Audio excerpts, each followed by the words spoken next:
Hello बच्चों, good morning. मैं Anil Kumar Aravalli classes में आपका हार्दिक स्वागत करता हूं। बच्चों, अपन संविधान के बारे में पढ़ रहे थे। फर्स्ट क्लास के अंदर अपन ने पढ़ा था कि जो संविधान है उसको दो भागों में डिवाइड किया गया है। एक तो बच्चों अलिखित संविधान था और बच्चों एक लिखित संविधान था। अपन पहले वाला एक बार थोड़ा रिवीजन कर लेते हैं, उसके बाद में आगे बढ़ते हैं। मैंने क्या बताया था, एक तो लिखित संविधान बताया था बच्चों और एक अलिखित संविधान। दो प्रकार के संविधान थे। जो अलिखित संविधान है वो ब्रिटेन देश का है, जबकि जो लिखित संविधान है वो बच्चों बचे हुए सभी देशों का लिखित संविधान है। लेकिन सबसे पहले कौन से देश का संविधान लिखा गया था? सबसे पहले अमेरिका का संविधान लिखा गया था। सन 1787 के अंदर वह बना और 1789 में वह लागू हो गया। कल अपन ने यहाँ तक बातें की थी। उसके बाद में अपन ने आगे, जैसे जो भारत सबसे बड़ा जो लिखित संविधान है वो बच्चों भारत का है। भारत का संविधान सबसे बड़ा लिखित संविधान है। इसके अंदर मैंने भागों की बात की थी, जो पहले और वर्तमान में भाग पहले 22 थे बच्चों, वर्तमान में 25 है। फिर अपन ने अनुच्छेद की बात की थी सॉरी बच्चों, फिर अपन ने अनुच्छेद की बात की थी। पहले 395 थे, अब 465 है। फिर अनुसूची की बात की थी, पहले 8, अब वर्तमान के अंदर 12 है। उसके आगे अपन ने पढ़ा था जो प्रस्तावना है उसको संविधान में निम्न नामों से जाना जाता है। जैसे प्रस्तावना को किन किन नामों से जाना जाता है बच्चों? आत्मा, परिचय पत्र, आभूषण, जन्म कुंडली, कुंजी और दीर्घकालीन सपनों का संग्रह है। जिसमें आत्मा मैंने आपको बताई थी, ठाकुर दास जी ने कहा था, जबकि जो जन्म कुंडली है वो के.एम. मुंशी जी ने कहा था। आगे बच्चों मैंने क्या कहा कि प्रस्तावना पे निम्न का प्रभाव है। प्रस्तावना में संविधान के अंदर देखो, उद्देश्य, प्रस्तावना में उद्देश्य किसने दिए थे बच्चों? उद्देश्य नेहरू जी ने दिए थे। किसने दिए थे बच्चों? नेहरू जी ने उद्देश्य दिए थे। किसने दिए थे? नेहरू जी ने। आगे कब दिए थे? 13 दिसंबर 1946 को दिए थे। और लागू कब हुआ ये? 22 जनवरी 1947 को लागू हुआ है। फिर अपन ने अमेरिका से क्या मिला है अपन को? जो ढांचा तैयार हुआ है संविधान का, जो प्रारूप तैयार हुआ है संविधान का, जो ढांचा तैयार हुआ है वो किससे तैयार हुआ है? अमेरिका से। ऑस्ट्रेलिया से क्या ली गई है? भाषा। ऑस्ट्रेलिया से क्या ली गई है? भाषा। आगे देखो, क्रांति हुई थी उस टाइम, दो प्रकार की क्रांति हुई थी।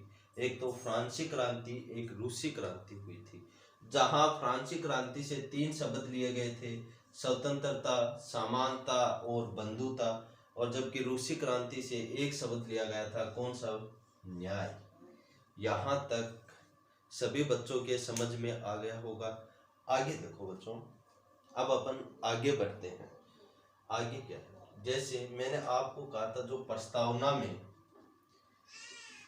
प्रस्तावना में मूल शब्दों की संख्या पहले कितनी थी बच्चों? पहले 85 थी। कितनी? 85 प्रस्तावना में मूल शब्द थे। अब बच्चों वर्तमान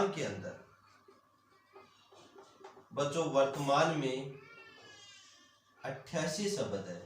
बच्चों 3 शब्द और जोड़ दिए गए हैं। कितने शब्द जोड़ दिए गए हैं बच्चों? 3 शब्द और जोड़ दिए गए हैं। वर्तमान के अंदर 88 है। जो 3 शब्द जोड़े गए हैं वह कौन से संशोधन के तहत जोड़े गए हैं? यहाँ पे 42वां संविधान संशोधन 1976 के तहत। बच्चों 42वां संविधान संशोधन 1976 के तहत 3 नए शब्द जोड़ दिए थे। पहले कितने थे? प्रस्तावना में मूल शब्द 85 थे, अब वर्तमान के अंदर कितने हैं? 88 है। क्वेश्चन क्या पूछा जाएगा? आपसे पूछा जाएगा, जो प्रस्तावना के अंदर 3 नए शब्द जोड़े गए हैं वो कौन से संविधान संशोधन के तहत जोड़े गए हैं? 42वें संविधान संशोधन 1976 के तहत जोड़े गए। यहाँ तक जिस बच्चे ने नोट नहीं किया हो एक बार नोट कर लीजिए या फिर स्क्रीनशॉट ले लीजिए।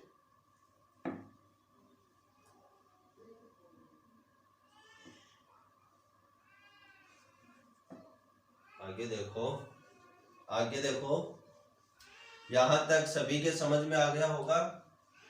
आगे देखो, आगे बिल्कुल ध्यान से।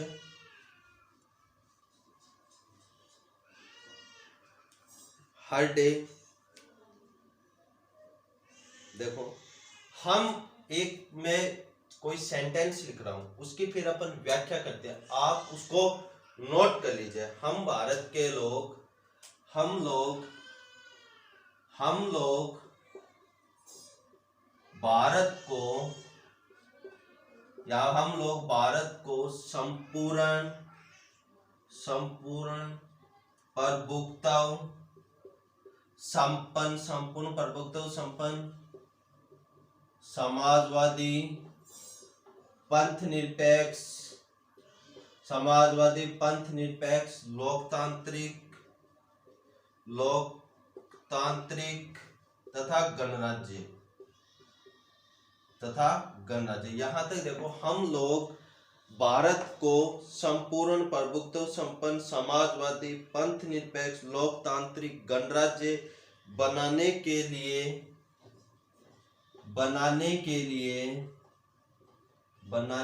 लिए समस्त नागरिकों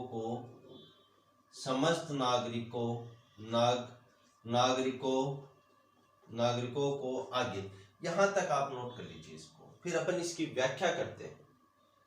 यहां पे देखना, हम इसकी व्याख्या करेंगे। हम लोग भारत को संपूर्ण प्रभुत्व संपन्न, समाजवादी पंथ निरपेक्ष, लोकतांत्रिक गणराज्य, यहां तक आप लिख लो, फिर अपन इसकी व्याख्या करते हैं। बच्चों नोट कर लीजिए।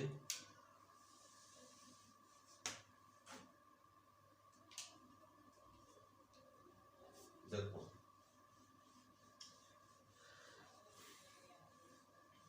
अब देखना किस टाइप के आपके क्वेश्चन बनते हैं। वो हम लोग, या हमने लिखा था हम लोग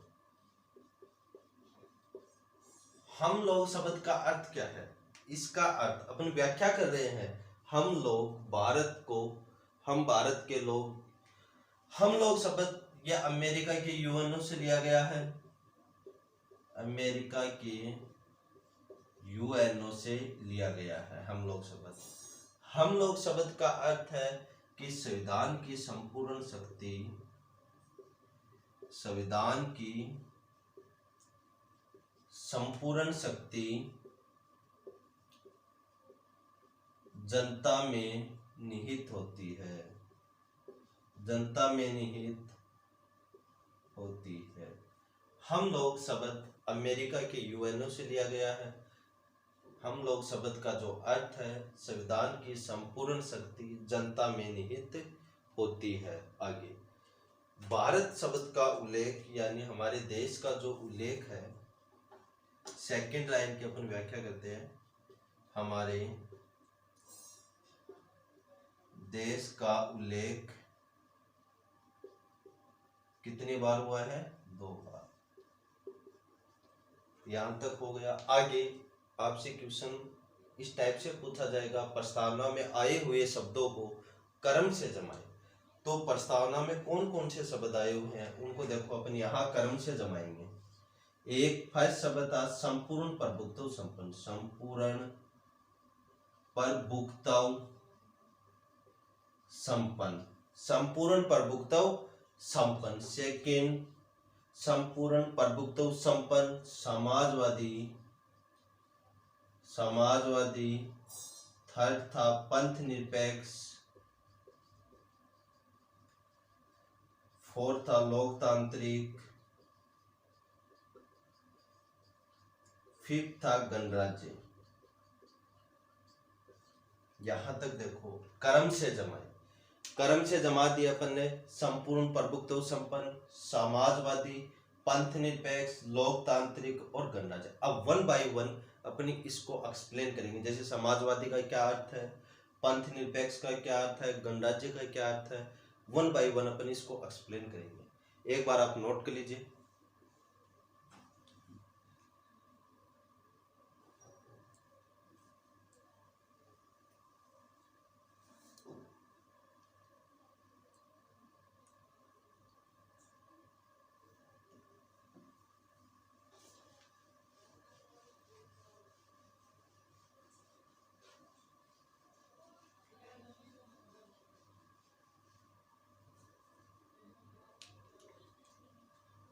समाजवादी का अर्थ,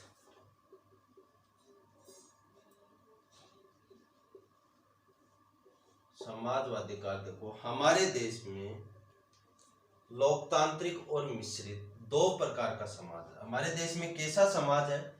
लोकतांत्रिक, लोकतांत्रिक प्लस मिश्रित, लोकतांत्रिक और मिश्रित समाज है। अपने देश में कैसा समाज है? लोकतांत्रिक और मिश्रित।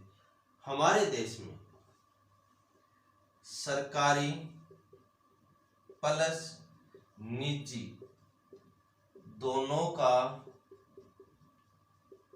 समान रूप से, हमारे देश में कैसा समाज है? लोकतांत्रिक प्लस मिश्रित समाज है। हमारे देश में सरकारी एवं निजी दोनों का समान रूप से नियंत्रण है। दोनों का किस तरह समान रूप से नियंत्रण है। समाजवादी का अर्थ देखो, हमारे देश के अंदर लोकतांत्रिक तथा मिश्रित दोनों समाज है और सरकारी तथा निजी दोनों का समान रूप से नियंत्रण है। समाजवादी का अर्थ होगा पंथ निरपेक्ष। यहां देखो पंथ निरपेक्ष, पंथ निरपेक्ष। पंथ निरपेक्ष का अर्थ क्या है? पंथ निरपेक्ष का अर्थ है कि हमारे देश में, हमारे देश का कोई राजकीय धर्म नहीं है, राजकीय धर्म नहीं है। हमारे देश का कोई राजकीय धर्म नहीं है। हमारा देश सभी धर्मों को बच्चों समान रूप से बढ़ावा देता है। जो हमारा देश है, हमारा देश सभी धर्मों को समान रूप से बढ़ावा देता है, बढ़ावा देता है। पंथ निरपेक्ष का अर्थ क्या है? हमारे देश का कोई राजकीय धर्म नहीं है। हमारा देश है वह सभी धर्मों को समान रूप से बढ़ावा देता है। आगे जो गणराज्य है, ये वेरी वेरी इंपॉर्टेंट। गणराज्य शब्द का अर्थ क्या है? गणराज्य, यह शब्द कहां से लिया गया बच्चों? फ्रांस से लिया गया। यह शब्द कहां से लिया गया? गणराज्य शब्द फ्रांस से लिया गया। एग्जाम की दृष्टि से यह वेरी वेरी इंपॉर्टेंट। यह शब्द फ्रांस से लिया गया। इसका अर्थ है कि भारत का राष्ट्रपति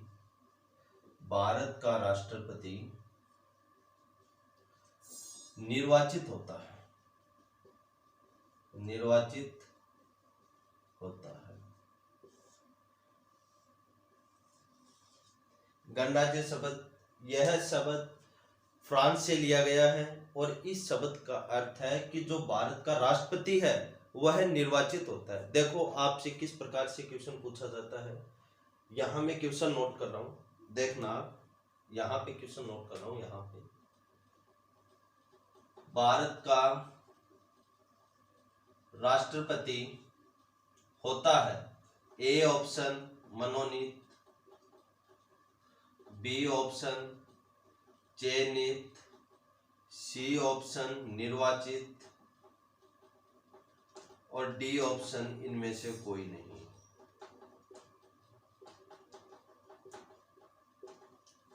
बच्चों चार ऑप्शन थे। भारत का राष्ट्रपति होता है, अपन को पता है सर भारत का राष्ट्रपति, आपने बताया है कि भारत का जो राष्ट्रपति है वह निर्वाचित होता है, तो ऑप्शन क्या होगा? सी। नेक्स्ट क्वेश्चन किस हिसाब से पूछा जा सकता है आपसे? गणराज्य शब्द का अर्थ है, निम्न में से गणराज्य शब्द का अर्थ है भारत का राष्ट्रपति मनोनीत होता है, भारत का राष्ट्रपति चयनित होता है, सी ऑप्शन में आपको दे दिया जाएगा भारत का राष्ट्रपति निर्वाचित होता है, डी ऑप्शन में दे दिया जाएगा इनमें से कोई नहीं। तो बच्चों भारत का जो राष्ट्रपति है वह निर्वाचित होता है। एक बार मैं रिपीट करता हूं, देखना।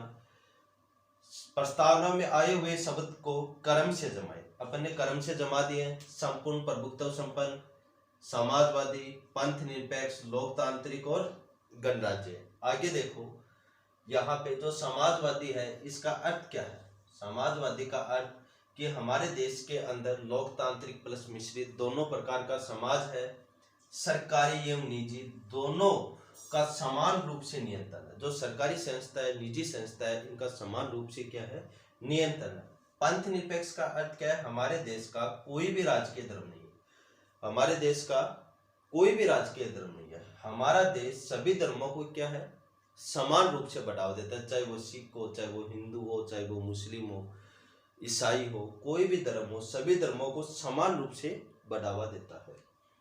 आगे देखो, गणराज्य शब्द एग्जाम की दृष्टि से ये इंपॉर्टेंट है, काफी बार एग्जाम में पूछा भी गया है। गणराज्य शब्द का अर्थ है, यह शब्द फ्रांस से लिया गया है। इस शब्द का जो अर्थ है, भारत का राष्ट्रपति निर्वाचित होता है। फिर मैंने आपको बताया था कि आपके किस टाइप के क्वेश्चन बनते हैं।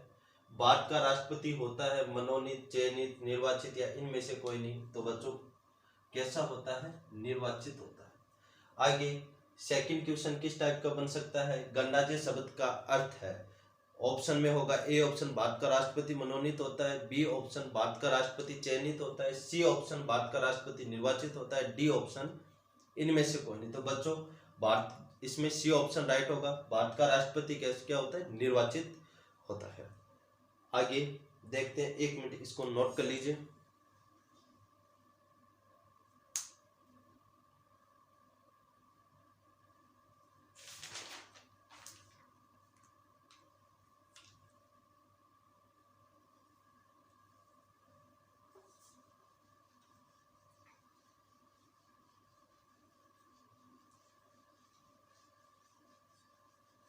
यहां तक क्लियर हो गया होगा आपके।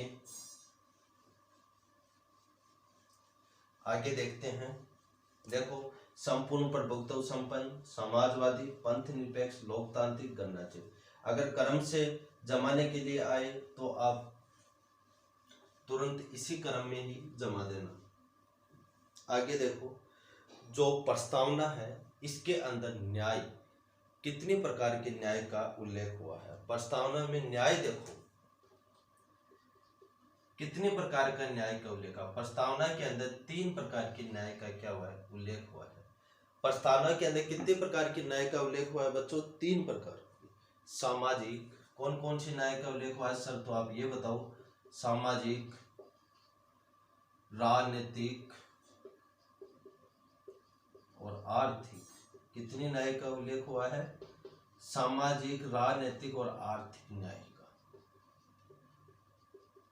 3 प्रकार की न्याय का उल्लेख हुआ है। कौन कौन से बच्चों, सामाजिक, राजनीतिक और आर्थिक, 3 प्रकार की न्याय का उल्लेख हुआ है। बच्चों अगर ये देखा जाए कि ये कौन से अनुच्छेद, भाग 4 तथा अनुच्छेद 38 में इनका उल्लेख है।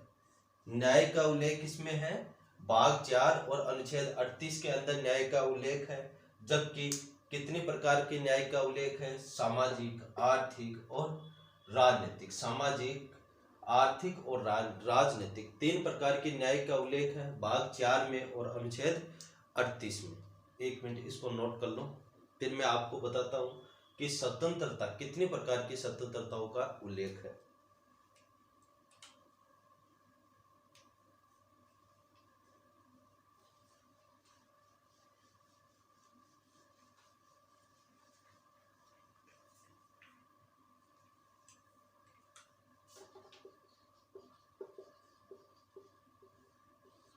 कितने प्रकार की स्वतंत्रताओं का प्रस्तावना में उल्लेख है, देखो 5 प्रकार की स्वतंत्रताओं का प्रस्तावना में उल्लेख है। फर्स्ट, अभिव्यक्ति,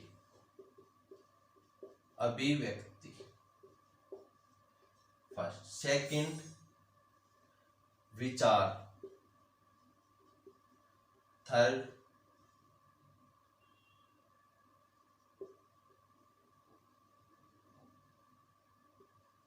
धर्म। फोर्थ, विश्वास। और फिफ्थ, उपासना। कितने प्रकार की स्वतंत्रताओं का उल्लेख है बच्चों, अभिव्यक्ति, विचार, धर्म, विश्वास और उपासना। इन दोनों प्रकार की जो स्वतंत्रता, विचार और अभिव्यक्ति, इन स्वतंत्रता का उल्लेख अनुच्छेद 19 में है। किसमें है? अनुच्छेद 19 के अंदर इनका उल्लेख है। देखो, अभिव्यक्ति, विचार, धर्म, विश्वास और उपासना हो गया। देखो, मैं एक एग्जांपल देता हूं। जैसे कि कोई लड़का है, ये कोई लड़का है, ये कोई लड़की है, ये देखो,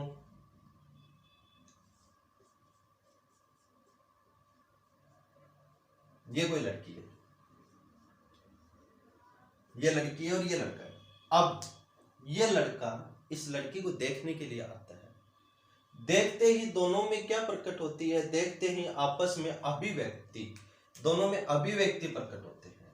दोनों व्यक्ति देखने के लिए आते हैं, इसी से आप याद रखो, अभिव्यक्ति। देखते ही दोनों के मन में विचार प्रकट होते हैं। कैसे?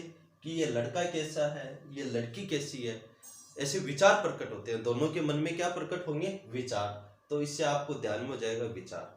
विचार प्रकट होने के बाद में लड़की इस लड़के को बोलती है कि आप मेरी बात पे विश्वास करोगे या नहीं करोगे। तो एक क्या हो गई? विश्वास। फिर ये कि लड़का क्या बोलता है? मैं आपकी बात पे ही नहीं, मैं आपके धर्म पे भी विश्वास करूंगा। किस पे? मैं आपके धर्म पे भी विश्वास करूंगा। तब लड़की क्या कहती है? शादी के लिए लड़की तैयार हो जाती है और बोलती है, आप मेरे धर्म पे विश्वास करोगे तो मैं आपके लिए उपासना करूंगी। देखो, इस ट्रिक से याद हो गई ना आपको। देखो, एक लड़की है, एक लड़का है। देखते ही दोनों क्या है? अभिव्यक्ति प्रकट होती है। देखते ही दोनों में क्या? विचार प्रकट होते हैं। फिर लड़की लड़के से कहती है कि आप मेरे पे विश्वास करोगे या नहीं। तो विश्वास से विश्वास हो गई। विश्वास से कौन सी हो गई? विश्वास। तो लड़का कहता है मैं आप पे नहीं, आपके धर्म पे विश्वास करूंगा। आप पे भी और आपके धर्म पे भी विश्वास करूंगा। तो लड़की कहती है तो अगर आप मेरे धर्म पे विश्वास करोगे तो मैं आपके लिए क्या रखूंगी? उपासना रखूंगी। तो देखो, ट्रिक से पांचों आपके याद हो गए होंगे और अनुच्छेद 19 के अंदर इनका उल्लेख है। एक बार आप नोट कर लीजिए।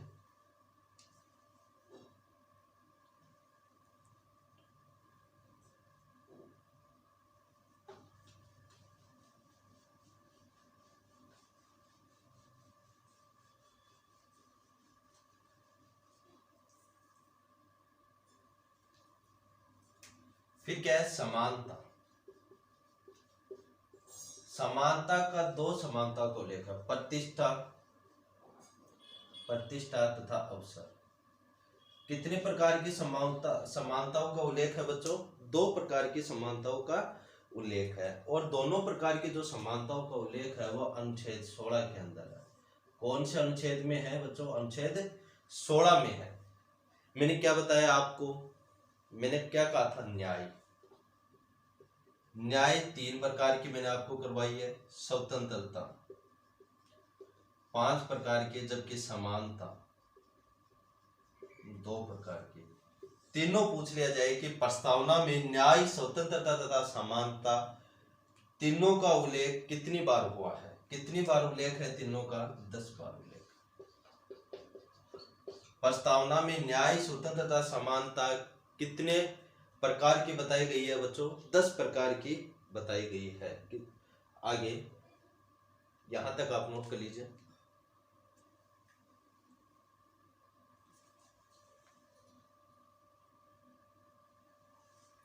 ओके बच्चों, आज क्लास को यहीं विराम देते हैं और बच्चों मैं उम्मीद करता हूं यहां तक आपके जितना पढ़ाया है वो बिल्कुल समझ में आया होगा। बाकी नेक्स्ट क्लास में करते हैं। बच्चों, इस चैनल को ज़्यादा से ज़्यादा शेयर कीजिए और सब्सक्राइब कीजिए। अब आपकी रोज़ एक क्लास अपलोड करती जाएगी राजनीतिक विज्ञान की। जैसे ही स्वतंत्रता, जैसे ही मैं आपको प्रस्तावना का टॉपिक कंप्लीट करवा दूं, उसके बाद में आप कोई भी बुक जिसके अंदर क्वेश्चन हो और जो एग्जाम में आए हुए क्वेश्चन हो पॉलिटिकल साइंस के प्रस्तावना से, उन क्वेश्चनों को आप रीड करना और देखना। आप लगभग सभी क्वेश्चनों के आंसर दे पाओगे। ठीक है बच्चों, इस चैनल को ज़्यादा से ज़्यादा शेयर कीजिए और सब्सक्राइब कीजिए। धन्यवाद बच्चों।